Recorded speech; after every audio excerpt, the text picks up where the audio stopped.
Welcome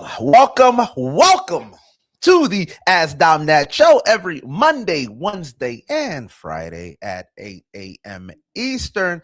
The fastest 30 minutes of your day to make you an overall more informed person. My name is Dominic Pereira, but you might know me as Ask Dom That, the host of the show. And welcome to everybody coming in, guys. An exciting show. It's Monday, May the 4th. Let's actually get into the daily rundown right away. I got some producers notes here on May the 4th. The first one, because my producer is Aaron Estrada. We don't want to use the word nerd anymore, but two notes from him, and he wanted me to share this with y'all. One, May the 4th be with you. He's excited about it. May the 4th. May the 4th be with you. So that's the nerd aspect. Love the guy. Then the next one is Estrada, as some Americans would call it. But he mentioned how important tomorrow is, which we won't have a show, which is Cinco de Mayo. So I'm going to wish you guys a happy Cinco de Mayo, but that's every year. Why was Aaron excited? And he was like, the people need to know this, that Cinco de Mayo and Taco Tuesday are going to fall on the same day for the, first time. It only happens every 37 something years. So thankfully we don't have a show tomorrow because Aaron was going to take off anyways for Cinco de Mayo and Taco Tuesday. And those are the two producers' notes. So happy May the 4th. Happy Cinco de Mayo for tomorrow for those who will be celebrating. I know some people did this weekend already, got the tequilas ready. I love me some Cinco de Mayo stuff. So being in Texas for a while was an absolute amazing time for Cinco de Mayo. So now let's get down to the boring stuff. That was the important stuff. Now let's get to the boring stuff. So the first one is I want to talk to you guys today about Spirit Airline collapse. Whoa, okay. Spirit Airline, and this is why I don't like the government, guys. Like, if you guys still depend on the government, if you still depend on your saviors, Republican, Democrat, all of them, garbage. I'll tell you why. Then Strait of Hormuz update. Donald J. Trump. Okay. In 2037 is when the next Cinco de Mayo and Taco Tuesday is going to be. But don't worry about it, guys. We'll still be here doing this show. We might do a special edition in 2037. But the Strait of Hormuz is an absolute cluster mess, right? Like, people are lying to you. I've already told you that. They're trying to manipulate the market. I'm trying to be all diplomatic. But at the end of the day, I might just start getting really pissed off, right? Like, because I'm talking to people, and some people are like just idiots. They're, what if we do he's really doing this for no people. These guys, I don't care if you're Republican, Democrat, or independent, they are not your friends. They're not doing it for you. You're not donating enough money for them to care about you. They're doing it for the markets. Now, we're going to get into that. And then I watched this really cool video yesterday. I was at the farm. I wish I had some more videos about the farm. But we got some, and let me just show y'all. We got some ducklings. I watched this video on YouTube, and I want to react to it because it's this guy who's doing $250,000 a year on his small farm. But it's a pretty sizable operation, but it's not really what you think, right? He has the eggs, the meat, the beef, the lamb, but he's not keeping a lot of money, and it's a lot of work. So I feel some type of way when people give me some advice about the farm. Oh, you should sell eggs, or you should sell this. Now we're going to go into the numbers of somebody actually doing it to see if it's worth it, right? And why I've been doing this for a couple of years, haven't made money. Actually, it's been a freaking headache. I regret a lot of what I've already done, but I will show you. Give me 1 second. Come here, little birdies.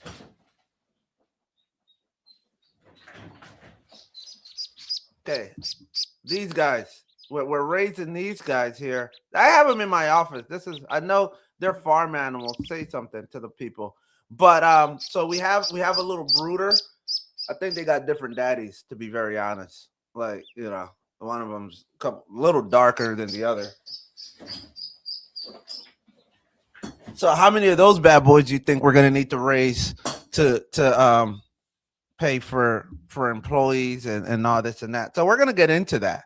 And let me know if you guys have any questions. But we're incubating and we're growing. So I'm like, do I need to raise 1,000 ducks? Do I need to raise 2,000? Whatever. So let's get into it. Spirit Airline collapse. All right. If you were being cheap this weekend and trying to go somewhere down south, you probably got stuck because Spirit Airlines, which I have never been a fan of Spirit, but I've been a user of it. Right. I've used it. It's worked for me when I've needed it. Probably not as bad as Frontier, I'll tell you that. But once I started saving a little bit of money, I try to stay away from Spirit. But if I'm flying somebody out, right, like if I'm having to buy a ticket from somebody, I'm gonna put you right on Spirit. Don't worry about me. The problem with what happened with Spirit Airline is Spirit Airline got into a lot of debt and it declared bankruptcy twice. And we're not going to spend a whole lot of time on this because it's the details of it, really. Spirit Airline leveraged a lot of loans early on in 2020 to get its operations, right? Because what was happening is the first thing that Spirit Airline was charging is low prices, but they were charging you like bag fees. They were charging you administrative fees, blah, blah, blah. They became successful at that. But as the airline became older, their planes started needing more maintenance because just airplanes, like every car. Welcome. Tell me where you guys are coming in from. Like every car, everything, it just needs maintenance. So now they're not making a lot of money yet because they're charging low prices. People don't know their names quite yet, so they're taking on loans. In 2020-ish, right around there, they went into bankruptcy, and they couldn't pay off their loans because other airlines, American United and JetBlue, some other ones, Frontier came out, but those other airlines started realizing, hey, you know what? The one thing that people really care about is the ticket price. So we're going to keep our ticket prices low, and then we're going to charge these little bastards for the seats. It's crazy how when you buy an airplane ticket, they charge you for seats now. And if you don't select the seat, then they'll still give you one of those seats, right? Like it just, you won't know which one. But I'm like, why are you it's available? Why are you charging me for it? It's there. It's like the entire road's freaking available. But so that's how airlines started competing against Spirit. Is we're going to keep our prices low, and then we're going to charge you for all these add-ons. Second bag, I think United Airlines was like the first one to start charging first bag check fee. Ridiculous.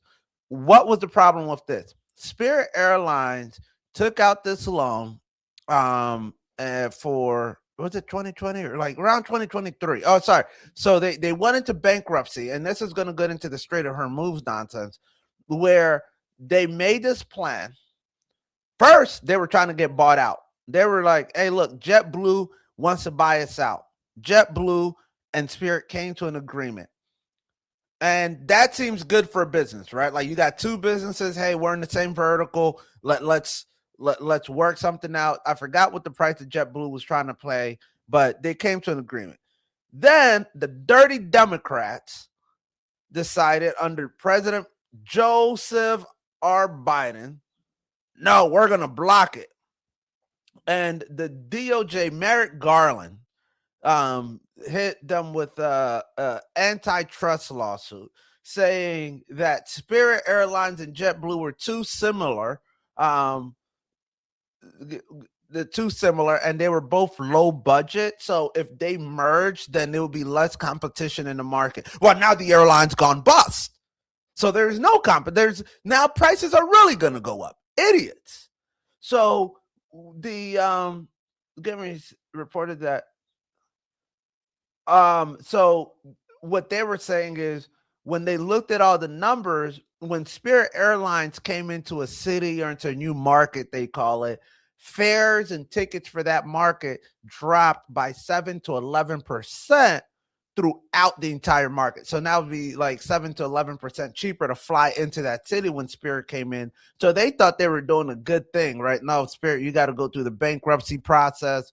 We won't let you do the merger, blah, blah, blah. All right. So that was last year, a couple of years ago when Biden was still under in the White House and Merrick Garland was the Department of Justice. Something called the Clayton Act, which blocks mergers likely to substantially lessen competition, whatever, it got applied. The details are a little murky. I don't really understand it, but that's why I keep the government out of my business. I don't ask for their help. I don't want it. I don't want nothing to do with any handout. Just leave me alone. That's probably why I have 400 acres in the middle of nowhere and my little, bunker. Can't talk to you about that too much. But at the end of the day, they said, Spirit Airline, you figure it out. And guess what? Spirit Airline freaking failed. Now, or they went into bankruptcy, which is crazy. When you have somebody that's trying to buy you, but they're forcing you to go into bankruptcy. Got it. Spirit Airline goes into bankruptcy, and then they start making calculations. If you ever go into chapter like 11 bankruptcy, basically they're going to try to restructure. Then they're saying, okay, here's how we're going to be able to make money. We're not going to pay these creditors right now because we're going to focus on, making money. We're not going to have to worry about paying these debts off right now. But the money that here's how we're going to make money. We're going to be doing this to tickets, blah, blah, blah, blah, blah, blah. They made estimations that they would start making a couple $1 billion a year with their new structure. But where's the number one cost, right? Like, because you need to make money, you need revenue, and then you need to subtract out your expenses.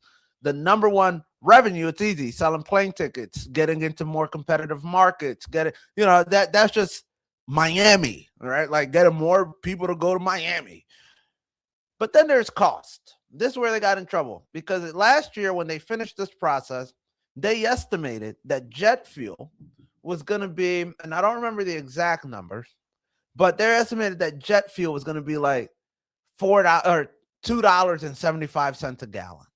So remember, the margins on airlines are not very big. They're not a high margin business. So when they thought, okay, we're going to pay $2.70 for jet fuel. So this year we're going to pay this many $1 billion in jet fuel. And then the war happened. And all of a sudden, we've been hearing about all these fuel prices going up. Fuel prices for you and me have gone up a lot. But it hasn't gone up nearly as much as what it's gone up for in the plane world. Because when you and I are buying prices, we know we're being cheap. So the gas stations have to, tamper it down. They're charging airlines. They're like, you guys got the money. And United, what, they're going to keep their planes on the ground? No. They're going to keep buying the price no matter what the price is. So jet fuel price has doubled. So now that jet fuel price doubled for Spirit, instead of $2 something, it's at $4 and something cents a gallon, whatever. All of a sudden, their numbers don't work anymore. That's why they're going bankrupt.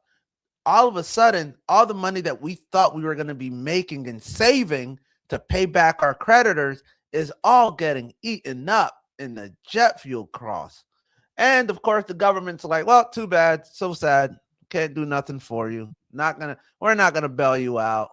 Which I don't even believe in corporate bailouts, but you also blocked me, right? So you got one administration screwing you by blocking the merger. Oh no, we need you to stick around to keep offering low prices. Then the other administration is like, yeah, we're gonna increase your price to operate, and yeah, we're not gonna help you out at all. So doesn't matter who you vote for, really, right? Like it's just getting taken to the blender. So let me know if you guys are upset, happy. What do you think should happen? Do you think we should have a bailout? Do you think you should just let them live and let live? Whatever.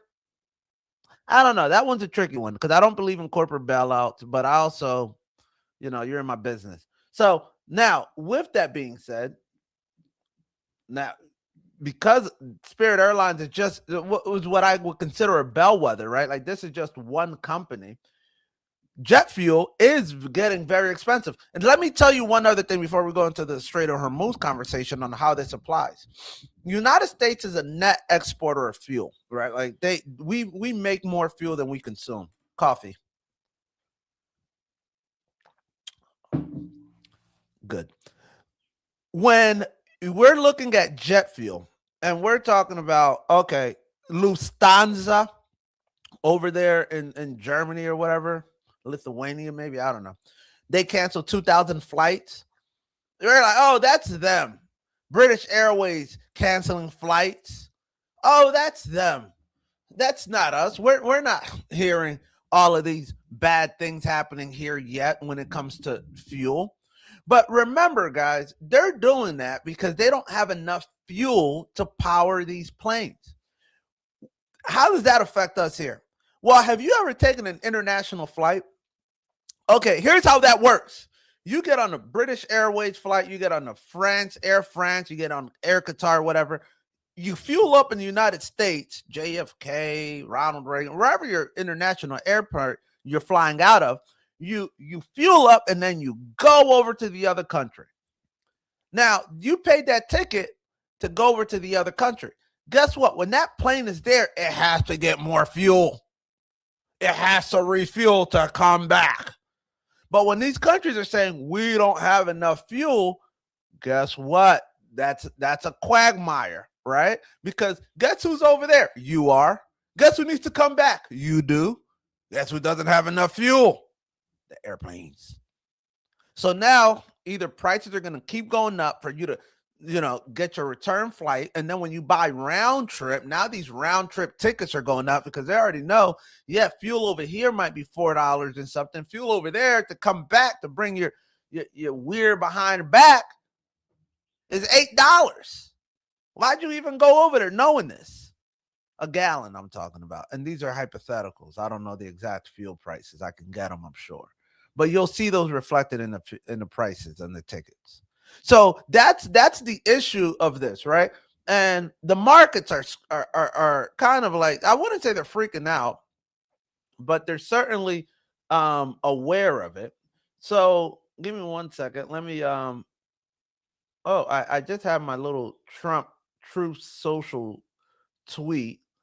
So let me see. Can we share my screen there? No, let's go to the Strait of Hormuz situation. So yesterday, let me can you guys see this? Bon dia, Mr. Fireball 619. Appreciate your help yesterday, brother. We got some good stuff going on at the farm. Yesterday, Donald J. Trump tweeted this. I'm going to call it a tweet, whatever. I don't really care. I don't care anymore, people. Donald J. Trump, and this is a long one. I'm going to read it just because it's kind of, I don't know. I want to tread lightly. I want to tread lightly because I want to give you guys my opinion, but I don't want it to be overly like opinionated, right? I want you guys to come to your own decisions. So, countries from all over the world, almost all of which are not involved in the Middle Eastern dispute going on so visibly and violently for all to see, have asked the United States if we could help free up their ships, which are locked up in the Strait of Hormuz, on something which they have absolutely nothing to do with. They are merely neutral and innocent bystanders. For the good of Iran, the Middle East, and the United States, we have told these countries that we will guide their ships safely out of these restricted waterways so that they can freely and ably get on their business, on with their business. Now, funny that he said countries all over the world like have nothing to do with it. A couple weeks ago, he was like, "This oil, we don't need the Strait of Hormuz. This has nothing to do with us. You guys go get it. You do your own thing. We're not guiding your ships out of here, right?" And then he didn't call it a war. He called it a Middle Eastern dispute. And I know somebody is writing this for him because he capitalized Middle Eastern as a proper noun. So at the same time, he says, for the good of Iran, the middle, a country that you just been bombing. It's like just beating up on somebody, beating them up, and then be like, all right, for his benefit, I'm gonna, you know, I'm gonna just step aside real quick, let these people pass by, or while I like these people have nothing to do with it. I'm gonna just beat him up, but these are just bystanders. They gotta go. It's kind of weird. Like for the good of Iran. No, you're literally saying it's for the good of the countries that you're working with, who these countries are and what they're. But yeah, okay. For my yeah, we have told these countries we will guide their ships safely out of their restricted waterways so that they can freely and ably get on with their business. Again, these are ships from areas of the world that are not in any way involved with that which is currently taking place in the Middle East. Not calling it a war. Why? Also, they're not calling it a war because we're 60 something days into it, even though there is a pause. But if aggressions do start, there's this thing called the War Powers Act. He could ask for an extension, but any military conflict that goes on for beyond 60 days needs congressional approval. So if it's not a war, then he doesn't need it. So it's just something currently taking place, right? Like kind of weird. But I've told my representatives to inform them that we will use best effort to get their ships and crews safely out of the strait. That sounds like a lawyer wrote that because they're like, well, I'm not going to guarantee it, but best efforts. In all cases, they said they will not be returning until the area becomes safe for navigation and everything else. Now, there's a lot of idiots in this world, a lot of stone cold idiots. And I don't want to offend too many people, but I might offend a couple. If you there's a couple idiots that I just want to address, and like some of these people are like my friends. They're friends, families. I mean, there's just some people. Every idiot is loved by somebody.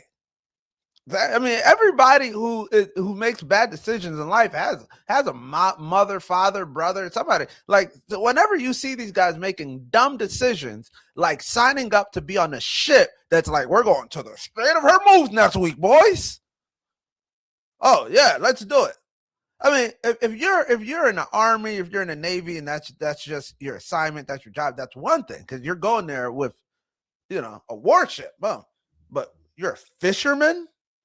They're paying you how many ever ruples? There's no other job that you're like, yeah, I'm not going on this trip. How did you get stuck in the Strait? Now, the other thing, I don't know. Somebody tell me. If you're in the Strait of Hormuz, you got these small ships, and I'm going to get back to this tweet. You got these small ships, and they're saying there's mines, there's land mines. They're trying to blow up our ship. Boom, and we're gonna run out of time, so maybe we're gonna have to speed this up a little bit. But they're trying to kill us, and there's a real war going on, and now we got to go through this narrow passageway. Okay, at what point do you say, "Let me off"? Just let me off. This ship is not mine. It is owned by a billionaire in London. It is owned by a billionaire in Qatar or in America. I don't care where it is. I'm getting paid $16.50 an hour. And that is not enough for me to get blown up. So I don't care what you guys do, what type of agreement you guys came up with. Captain, let me off. Give me one of those small buoys and dinghies. I'm going to go to land and I'm just going to hitchhike, take a train or whatever. I just take a car. But the fact that, okay, let's get back to it. Let me finish this out for y'all. This, some navigation, everything. Where did I leave off? In all cases, they said they will not be returning until the area becomes safe for navigation and everything else. Shouldn't have been there in the first place. We've been at this for like 2 months. This process, Project Freedom, Jesus Christ, we're running out of project names, will begin Monday morning, which is today, Middle Eastern time. I am fully aware that my representatives are having very positive discussions with the country of Iran, and that, before it was like the rhetoric was so crazy. It was dictators, and now it's country of Iran. Remember when we started this, it was called regime. Remember I told you that? I'm like, why are they calling it a regime? Now it's like positive conversations with the country of Iran. So you start to realize, like I do, like, okay, when the conversation, you got to start learning how to read rooms, folks. What's going on here? And that these discussions can lead to something very positive for all. The ship movement is merely meant to free up people, companies, and countries that have done absolutely nothing wrong. They are victims of circumstance. Okay, well, I just got my entire freaking country bombed. I'm not the victim of circumstance. Okay. This is a humanitarian gesture on behalf of the United States, the Middle Eastern countries, but in particular, the country of Iran. Who said that I want to give a humanitarian gesture? But that's okay. Many of these ships are running low on food and everything else necessary for large-scale crew to stay on board in a healthy and sanitary manner. I mean, yeah, healthy and sanitary, but I guess I'm not gonna lie. If I'm on a ship and we've been there stuck for a while and we're running out of healthy and sanitary, I mean, why aren't you just pooping overboard? Why are we still using toilets, guys? I mean, we're in desperate times and desperate measures. You're peeing and you're pooping overboard, and it's mostly guys on the ship, anyways. Sailors, you know what they say about sailors. I think it would be. Sorry. Okay, guys. Let's see here. What we got some. Give 1 second, guys. So, um, the U.S. loves to play semantics. I love that. That's absolutely correct for Mr. Fireball here. The U.S. loves to play semantics, and this is absolutely true because some of these are just ridiculous. So, but nonetheless, I think it would go a long way in showing goodwill on behalf of all of those who have been fighting so strenuously over the last number of months. If in any way the humanitarian process is interfered with, that interference will, unfortunately, have to be dealt with forcefully. Thank you for your attention on this matter. Donald J. Trump, President of the United States of America. I love that. So very clearly, it all got solved with the tweet. It was a long one. President Trump made it clear they're going to be guiding ships through the Strait of Hormuz. Iran, in good faith and good gesture, will be part of this humanitarian process and will not interfere, or it will be dealt with swiftly. These countries have nothing to deal with it, nothing at all. So let's so the United States started. Now remember, he did that Sunday night because why? Markets open Monday morning, right? Like people, Monday morning markets. Oh, okay, ships and oil is coming. Companies aren't going bankrupt anymore. Blah, blah, blah. So Iran got the notice clearly, and they obliged by it. Let's go into Al Jazeera News. Let's see what's going on. Throw my screen up in case you haven't kept up with it. Breaking news: U.S. warship attacked with missiles in Hormuz by Iran Navy. Okay, that didn't work out. Other article: Iran warns U.S. to stay out of Hormuz after Trump says U.S. will guide. Yeah, and then crew of your Iranian ship seized by U.S. forces. I think this was. I don't know if this was yesterday or, um, um, and then U.S. Israeli Iranian attacks. So it looks like the ceasefire is breaking down because of. Let me see here. This literally just started happening before the show started, but if you can see here, U.S. military says 2 U.S. flag merchant vessels transited through the Strait of Hormuz. That was a couple, and then the president did say that no ships were really attacked, right? Like, and they're saying that those attacks are lies. But and then I saw some must be prepared to negotiate. Germany told Iran it must be prepared to negotiate with U.S. Now I'm looking for one that was saying it was saying that a small military naval boat hit a or one of these transiting ships. So we don't know really what's going on. This is breaking right now. As you're seeing, this is like 2 minutes ago. Like while we're live right? So this is happening. So I got to read up on it. The president saying, no, no, no, no, no, they're not really attacking. This is really just happening. Like they're lying. Nobody really got attacked. Iran's like, no, we will attack you. You come through here. So it's a standstill. Tell me what you guys would do. Would you cross? Would you wait? Would you continue pooping overboard? All right. So we're running into our last section here. $250,000 a year. You know what, guys? So what I will do is, because it is already time, and oh my gosh, how quickly do we come across this time with you guys this morning? We're gonna save this one for our next episode. So basically, I'm gonna just give you a little quicker here.